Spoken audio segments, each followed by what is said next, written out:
প্রিয় বন্ধুরা, দেখেন এই যে বাঁশের যে বাগানটা দেখতে পাচ্ছেন, এই বাগানটা আমার দাদু কিনেছে প্রায় যুদ্ধের পর, প্রায় 1980 সালের দিকে। দেখেন দাদুরও ঠিক মতো মনে নাই যে কবে কিনেছে। তো দাদু, একটু বলেন তো দেখি কত সালে নিয়েছিলেন এই বাঁশের বাগানটা? আরে আমি মুরুখ লোক তো ওরা হিসেব আঁকি নেই। ওরা হিসেব আঁকি নেই, আমি আছে আছে আছে আছে। এই পরিবর্তে একটা বাড়ি দেওয়া হয়েছে, এই যে নিয়ে একটা বাড়ি দিয়েছি।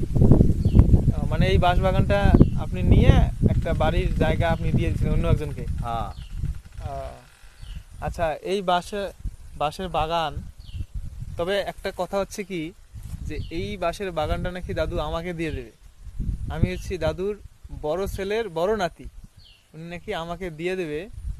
তো সেক্ষেত্রে দাদু আমাকে যে দিতে চাচ্ছেন, এতে আপনার অনুভূতিটা কি রকম, যে কেন আমাকে দিচ্ছেন? এই কেন মতে কীরকম, আমি মহাব্বত জনের দেই। বড় নাকি আমাদের,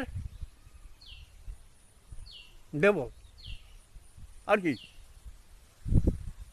উনি ভালোবাসার খাতিরেই উনি আমাকে এই এই বাঁশ বাগানটা দিয়ে দিবে।